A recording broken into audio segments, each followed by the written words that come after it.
Hello, everybody, and welcome back to the Las Vegas Raiders Insider Podcast. I'm your host, Hondo Carpenter. And of course, I'm your Las Vegas Raiders beat writer on Sports Illustrated. I am here in La Hui, Kauai. It's great to be here on a bye-week break. My family needed it. And got some good news. So we're over here enjoying and just giving a rest and a break to my beautiful bride. Let's bring in my longtime friend and my weekly collaborator on Sundays. We love talking football together, just talking some ball. The great Matt Halatic. Matt, how you doing, bud? Doing great.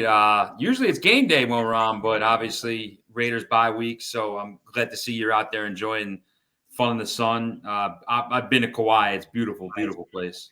It's our favorite place. We like to come on the bye week. It's just a great place to come and get away and just a short flight from Vegas. And boy, it's a great place to be. All right, my friend, let's dig in a little bit. We got a lot to discuss and a lot to get into that I think is very, very important. Let's start right at the top. Raiders. They get rid of Luke Getzey. Um, they had to do something at 2-7. We had heard that if things were not turned around by the bye week, that there was going to be some change. We certainly didn't call for anyone to get fired or anything like that. That's not what we do, but we knew something was coming and suspected it to be very dramatic, and it was. Your thoughts on the Raiders? They had to do something, letting three offensive coaches go: coordinator, offensive line, and quarterback. Three huge offensive spots. Those are, and listen, I'm going to be very honest here. It's not a good sign for any first year coach when you're making that kind of seismic change midway through the season when you're struggling. Listen, coaches, when it's your first time putting together staff, there's some things you're going to have to tweak. You may make some changes. Maybe you look back and say, I should have hired this guy. I should have went in this direction. But typically, those changes are made in the offseason, no matter how the season plays out. But for you to be 2-7 and feel like you needed to make these switches let's be honest, your three most important offensive coaching positions, coordinator, quarterbacks coach, and O-line coach, not a great sign. So, I'm not saying that Antonio Pierce is doomed or it's anything like that, but obviously he did not get these hires correct, or at least feels he didn't get them correct when he went about it back in the offseason. And the thing you've got to look at is this is why I tell everyone we give people 20 games. They've got to have that first year and then going into the next year, because you know what? There are a lot of bad hires. When there are 32 teams, there's a lot of coaches that Mm-hmm. maybe shouldn't be in the NFL, that should be in college working their way up to the NFL. But when there's a bunch of teams, it's tough for guys to make those hires. Again, we talked about this in the offseason. It's why we give people 20 games. But I'll tell you what, kudos to him, the fact that he recognized it's not working. We've got to make holistic changes, and you guys got to go. I thought that was to that's tough leadership to do, and he did it. Certainly, to change course like that, you're getting looking for a spark in the second half of the year. Now's the time to do it. You have a bye, you have a week off to kind of prepare and get your guys geared up for the final 8 games. Listen, I know the quarterback position coming into the season, we talked about it a ton. The Raiders didn't have the opportunity to upgrade there in the draft or significantly in free agency, so they went with kind of the stopgap options and also to see what they have in Aiden O'Connell. Obviously, Gardner Minshew hasn't really worked out the way they'd hoped, and Aiden O'Connell, right when he was getting the starting job, gets hurt. So now you have to go back to Minshew. Desmond Ritter gave him a little bit of a spark last week, but he's kind of just, at this point, a reclamation project. You're kind of trying to see what you have there with him. So the quarterback position has been a bit of a mess. This gives them time to see what they're going to do coming out of the bye, see how the new offensive staff works. If you're going to make big changes, now's the time to do it. Yeah, and I want to address that a little bit. I shared this story, on Sunday after the game, but Bobby Bowden once said to me, He said, if you've got one player or two players that are messing up, that's on players. But when you start to see in mass or you start to see it over multiple games, that's on coaching. And I thought that was a really big point. And then, Rick Goslin, who's considered by many the one of the greatest NFL writers of all time. You can make an argument for three guys: Zim, Peter King. King, or him. Hmm. And they're all friends, or we're friends in some capacity. And Rick Goslin corrected me after an article I wrote last week when I talked about it's not on the coach for penalties, it's not on the coach for player execution. He goes, yes, it is. He goes, they work with these guys every day in practice. So if it continues to be execution errors and continues to be penalty, it's on the coaching. And the point of the matter is, we're not attacking Luke Getsy as a human being, but as an offensive coordinator now. He was a fast rising star with Green Bay. A lot of people thought he was going to be a head coach. He gets the job with the Bears. They tried to kind of pencil him in, made him do some things that he didn't necessarily, were not his style, but he did it dutifully, got fired. A lot of people thought, all right, you know what? It's not his fault. And it wasn't. But he came here and he got to do what he wanted. And it just did not work. It was an utter failure. And now he is clearly behind the eight ball to ever get another chance at a coordinator. He's got an uphill battle. It's like Josh McDaniels. He's got an uphill battle if he's ever thinks he's going to be a head coach again. I don't think he feels that way, but it didn't work out and the Raiders move on. I want to ask you about this. Gardner Minshew has never played this poorly in his career, ever. Um, he told me a couple weeks ago, told all the media, but I was there. It's not fair to his teammates when there's so many turnovers. He gets benched on Sunday because they were just looking for a spark. I don't blame them, but he had no turnovers. The point of the matter is, when you look at him, he seemed to have gone backwards. Uh, Aiden O'Connell seems to have gone backwards. When you just see Zamir White, the last half of last year, he was a superstar running back, the best running back in the league. He's gone backwards. You see some offensive linemen, just too many players in that old Bobby Bowden script. It just didn't work out. Sure, and I think that when you touched on the excuse me, Zamir White thing, I think that had a major effect on the quarterbacks too, because when you have excuse me, my apologies, when you have a new new offensive lineman, new offensive line coach, new coordinator, new quarterback, all these different positions trying to mesh, and you can't rely on that run game, it puts a lot of pressure on your offense. And you lost a big weapon in the pass game because Devontae Adams was injured early in the year and not fully really with there when he was there. Then they traded him. So, you're already a little bit behind the eight ball there. And if you can't rely on that run game, that really makes it even tougher for your offensive line. So it's just been a mess in terms of trying to get something consistent with the Raider offense all season. That's been the problem. Yeah, very, very fascinating. I want to talk. Shadur Sanders basically declares for the draft. I saw that on your website. Great job by you guys getting that story.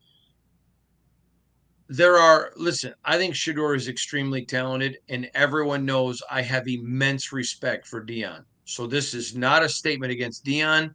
It's not a statement against Shadur. I've heard some questions about him as far as maturity, not being a good kid. None of it has to do with character or being a bad kid. But like, I'll give you an example. I had one NFL scout tell me after the Nebraska game, he basically says to the media, how many times did the Nebraska quarterback get hit? Great. Look at how trying to almost throw his offensive line Sure. under the bus, which isn't good. But the scout said to me at the same time, his dad recruited all those kids. So Mm-hmm. he's throwing his coach and his offensive line. Those type of things are what I'm talking about. We're not talking about character or all that. But he's a guy that's been mentored by Tom Brady. He's worked with Tom Brady.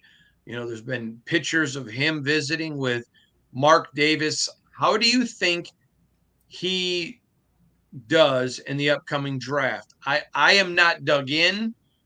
I've not talked to teams about him. I just have heard a few comments about like that comment. Everyone thinks he's talented, but I had one person I just quickly reached out to and just said, if he comes out, where do you think he goes? And he said, I would think he would go, not where I would take him in the first round because of the name and the hype. What are your thoughts on Shadur? I would agree. I think he's a first round pick.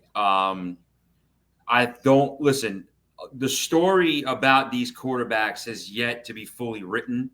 Um, Again, last year, which was pegged as a big time quarterback draft, everybody knew about Caleb Williams and Drake May coming into the season, but Jaden Daniels didn't jump up until I mean, he was having a great year at this point last year, but he won the Heisman, and then he just kept rising and rising and rising.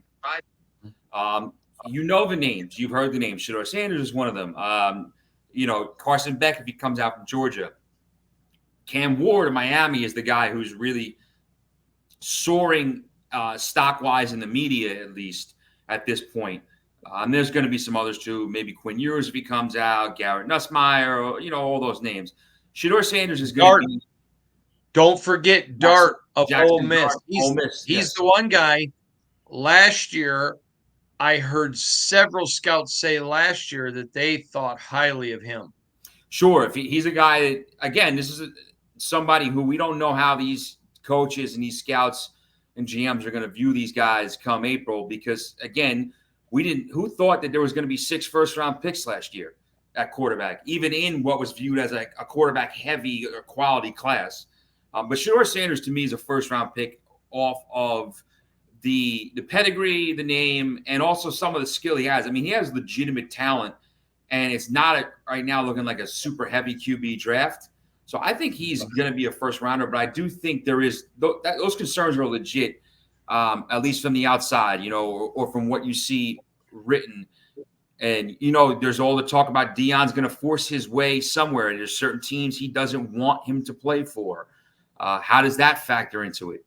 I will say this. I think the fact that, let's just say hypothetically, he were to go to the Raiders, the fact that he's met at Mark Davis before, they've had those interactions that were filmed and talked about on social media, the fact he knows Tom Brady well, Tom Brady knows Deion well. Obviously, there's a lot of mutual respect there because they're both all-time greats. I think that helps more than him just going to an organization that doesn't necessarily have those kind of guardrails and that structure in place. So it'll be interesting. But to make a long story short, I do think he's a first-round pick at this point for sure. Fascinating for me to think about this NFL draft. I want to take you to another point. Last year, the Raiders were not able to get up because people didn't want to trade to go get a quarterback that they felt was worthy of a franchise pick. The Raiders now are tied for the worst record in the NFL, so they're tied for the first overall pick. But let's talk Raiders for a minute and let's talk hypothetical. They're buyers for a quarterback. If they're stuck in a position, let's say there are 2 guys that they think are worth trading up for, and they can't get up to that spot for either one. They find themselves in another quagmire. Do they wait for a quarterback? If they can't move up, do they take a guy that they're not convinced of? Or do they play it the right way, go get the best player available and try to go get a free agent? I mean, there's so many question marks here.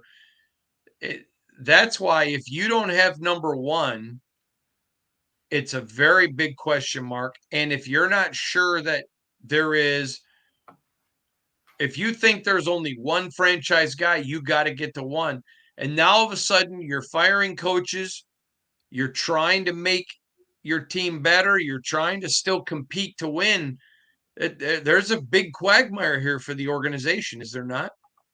Without a doubt. And I think one of the other things that you can't not touch on is the fact that going into this week's games, 9 out of 32 teams have 2 wins or less. That's 8 out of 32 is a quarter of the league, so just over a quarter of the league. The Raiders, going into this weekend, the Raiders are 2-7, and if the draft was held, they would have the 6th pick based on strength of schedule. The Giants are 2-7; they would have the 7th pick. These are teams. There's 7 teams tied for the worst record. So a lot has to be shaken out there, and to me, and the numbers prove it right now, there's a lot of bad teams right now in the league. Now, are they going to be all of them going to remain bad for the rest of the season? We'll see. But, there's a lot that needs to be shaken out in terms of the draft order. If you look at what the Raiders are going to do, I think, again, it goes into starts with their plan of free agency. Gardner Minshew won't be back. I think that's pretty safe to assume. Do you view Aiden O'Connell as backup caliber? Do you think that if you don't get your guy, you can have him start? I don't know. Do you go the route of we got to get a veteran in there, a la Gardner Minshew, but maybe somebody we like better than Gardner Minshew to be there in case we don't get our guy? That may lead you to try to have to trade up early, even before free agency starts, or at the when it's in its infancy, so you have time to make moves. It's fascinating because, again, you look at the top of the draft too, and other than the Patriots, and I guess the Browns because they're stuck with Deshaun Watson, but I don't know. Every one of these teams needs a quarterback.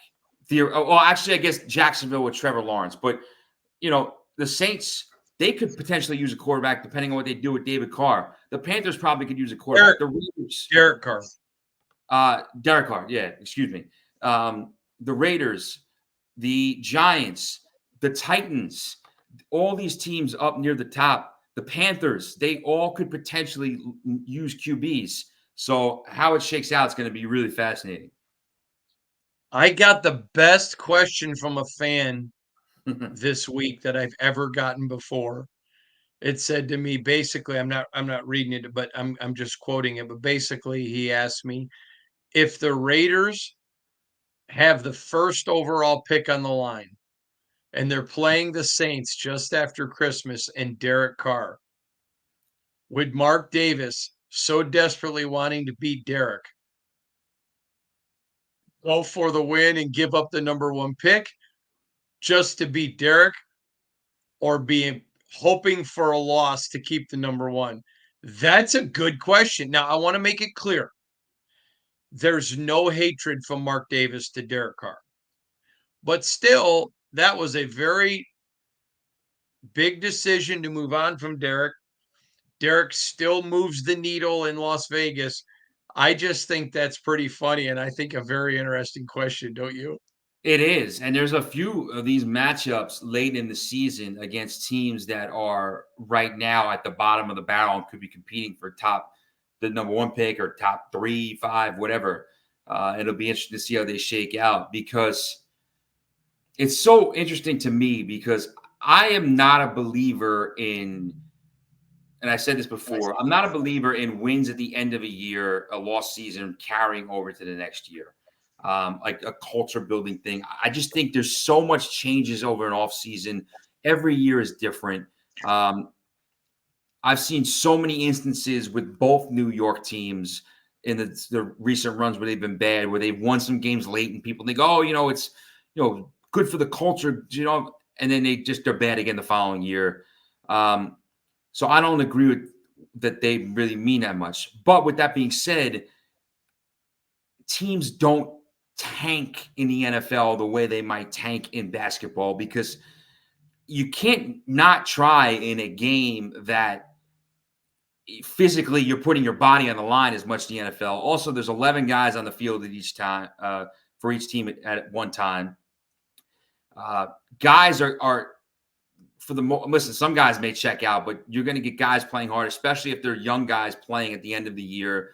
So this is why I understand why fans get upset when teams don't lose games late in the year when it affects their draft status.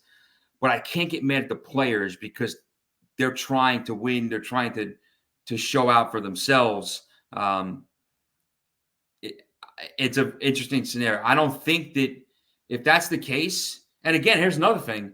Depending on how the rest of the year shakes out, if you're Antonio Pierce, you don't want to keep stacking up losses because then either your job's in jeopardy or you're going into next season on a bit of a hot seat because you had a really bad year. So I would lean towards no, but maybe in the back of Mark Davis's mind, he would be thinking that as much as he would like to win, it might be better off for the better of the future of the Raiders if they lose that game. Boy, Tom Brady's getting a lot of criticism, the new Raiders owner, as an announcer, isn't he? He is, and I've listened to Tom a bunch, this year. I haven't caught every one of his broadcasts. I've caught most of them. I do think, and this isn't something I don't think he can really change. His voice sometimes can be a little strange on a broadcast. It's not necessarily the best announcer voice. Um, I know that this past week, Bill Simmons was saying he thinks they might need to reboot and kind of start things over with him. And, he might be getting too bogged down with info and trying too hard. Uh, we'll see, because it's still very much a work in progress. I mean, the guy's only called, I think, 9 games in his career. But I don't necessarily think from listening to him, he has sort of the natural, immediate grasp of it the way that Tony Romo did when he first started, the way that Greg Olson did. I think Greg Olson, he called some games even when he was still an active player during bye weeks. And you could hear right away, whoa, this guy knows what he's doing. He's got a future.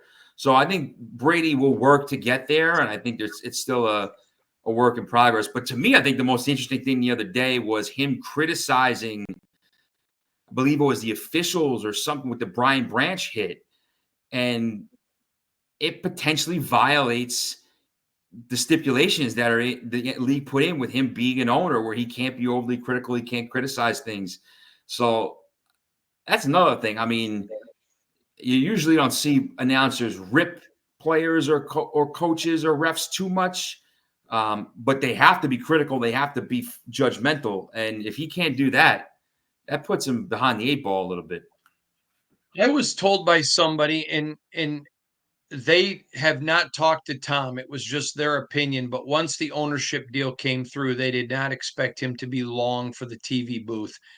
I because of this person and just the way they know the game, I tend to agree with them. I don't think he's going to be a long-term guy in the booth, but I think the more he gets criticized, probably the longer he stays, because that's what makes him a great player. He's competitive.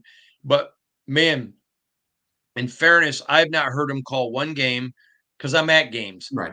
So, I haven't, but it's interesting to me, and I find that fascinating. All right, last thing I want to talk about, and then we're going to let you go. Jason Kelce, who I just think the world of, Mm-hmm. goes to a college game, but we all know him as the great center. I think he's the second best center to ever play the game, only behind Mike Webster. But he Raider goes fans are to going to yell at you about Jim Otto now. no, you know what? I'm talking about in the modern era. Oh, okay. I No, hear you. I think Jim Otto's the best, period. But in the But we're modern, yeah, talking in the yeah, modern era, right. most people modernly haven't seen him. That's true. Okay. And I think you're 100% correct. Jim Otto is the best. And I got the pleasure, but in this modern era, Right. I think Mike Webster and then Jason Kelce is the second best that there is. Um, he goes to, I think it was a Penn State football game, Mm-hmm. and somebody makes a comment about his brother and his that was clearly somebody trying to be cool. And I think he grabs the guy's phone and throws it. I think, is that accurate? It is. Okay. And then Jason felt like he needed to apologize or whatever. I disagree. Um, I'm not a public figure to the level of a Jason Kelce. I'm not pretending to be. But if you saw the cheap shots and everything that people take at me or whatever, you know, you got to hold it. You have to hold it.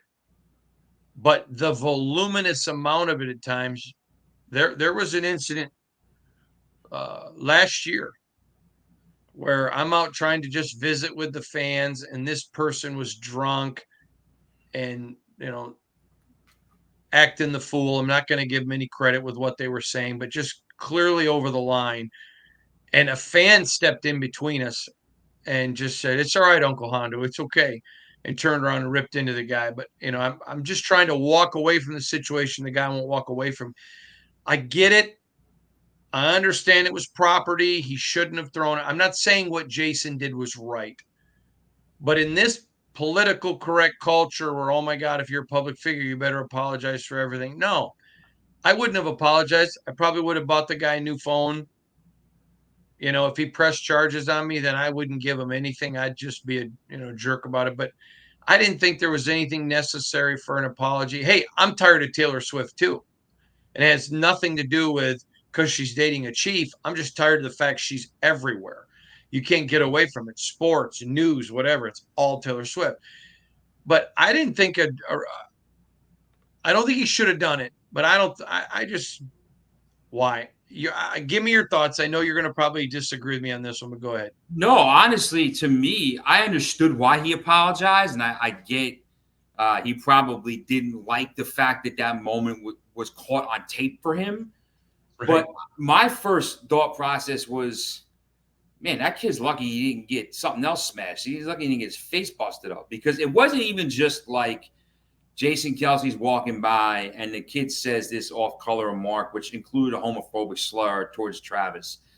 Oh, I didn't know about the Yeah, homophobic so slur. even that, but it wasn't even like the kid yelled it out, whereas Jason Kelsey can just ignore it or like just look at him and shake his head.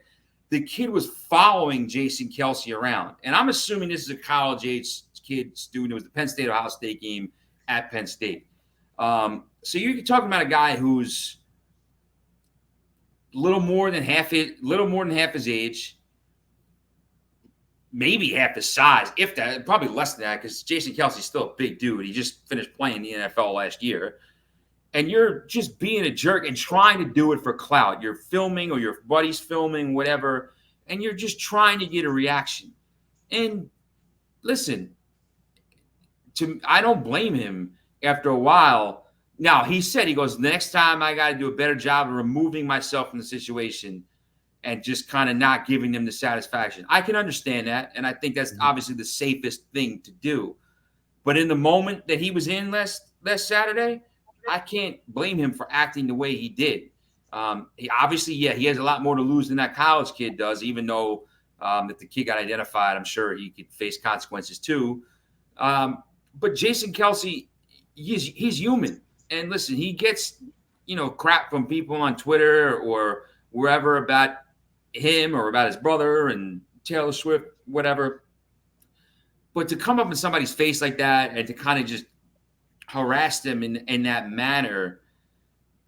And we wrote about his apology when he did it on Monday Night Football, and a lot of the responses from people, not just fans, but sports media people too, were like, "What did he apologize for? I don't think he really did anything wrong. I don't see his Yeah. reaction was."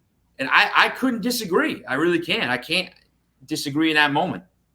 I would not claim that I'm in any way friends with Jason because I'm not, Mhm. but I met him and know him because of Butch Jones and my True. connection to University of Cincinnati when him and Travis were there, and my closeness to Butch Jones. Um, he is very tenderhearted. Um, he is a wonderful guy, loves his brother deeply, and I get that. I a couple weeks ago I read an email from somebody who went after me hard, which is fine, but went after Dexter. And the whole reason I read it, and I had some people email and say, I wish you wouldn't have read it, but I felt it was important to read it. And I was stunned at the amount of people that wrote me and said they appreciated me writing it. Um, because first of all, I really sincerely felt bad for the person to go after a 2-year-old baby. They had to have severe mental issues. But I think it was good sometimes for people to see, this is stuff you got to deal with. And, I've had people before. There's a particular time, twice out tailgating with people. I mentioned one incident a minute ago, another incident where I wished I'd probably brought a either police officer or bodyguard with me, not because I'm a very big man. I could very well take care of myself, but just because it's probably better to have somebody else do it. But sometimes you get people who just see a public figure and say, "Okay, I'm going to make a scene. It's going to go TikTok or IG or the Snapchats popular, and going to get a video of it." And I felt bad for Jason because I think he's a good guy, and I would have just liked to have seen him go full Pat McAfee and say, "I don't apologize." All right, last thing I want to ask you about, and I know I said that was the last, but I got one more. Uh, Derek Carr Mm-hmm. wins an honor that nobody wants. He's lost to 31 teams. If he loses to the Raiders, if he's still playing, after Christmas, he can be the first quarterback to lose to all 32, but the first one to lose to 31. Your thoughts? I mean, I feel bad for Derek. Nobody wants that. And whether you love Derek or hate Derek, I think he needed to move on from the Raiders. I think it was best for both parties, but I genuinely like him and think highly of him. And I think if you ask Derek, he would say, "Yeah, Hondo's a friend." Uh, I felt bad for him. Your thoughts on that? It's interesting because in order to have, and again, I know he did play on some mostly bad teams with the Raiders outside of 2016 and 2021, but in order to play for a decade and have the opportunities to lose to that many teams, you have to be pretty good because Mhm. otherwise you're going to get benched or you're going to get replaced. And so that tells me that he was good enough to keep his job for all those years, even if the team didn't have a ton of success. But they also lost so many of these games. It's a weird. I don't want to say feat because it's not really an accomplishment, like you said, but it's a weird mark to have because somebody who's not good at all isn't going to get the chance to lose to all 31 of those teams. Mhm. Um, Somebody who's elite, maybe doesn't lose as many games because maybe they can pull out a few more wins here and there just on the back of themselves.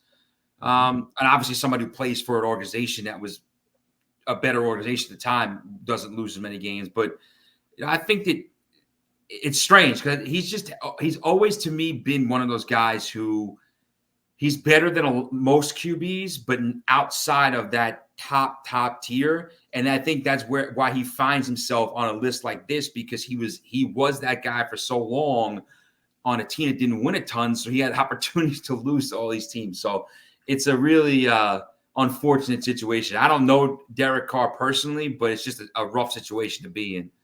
Yeah, I felt bad for him. Yeah. It's like Lenny Wilkens, Mm-hmm. great NBA coach, but didn't have a lot of good teams. So yeah, he's got a lot of wins. He's got a lot of losses. Mm-hmm. Babe Ruth and Hank Aaron, lots of home runs, lots of strikeouts. I agree with you. All right, Matt, tell everybody where they can find you on X, formerly known as Twitter, please. Sure, you can find me at Matt Hladik 919 at MATTHLADIK 919, and I'm on there all the time. I have a lot of Raider fans that have joined me to talk some ball. Always welcome you. You got to come over next year and during a bye week and join me here in Hawaii, will you? I would love to. You I got would to, man. absolutely love to. Hawaii's gorgeous. See you next week. Have a good one.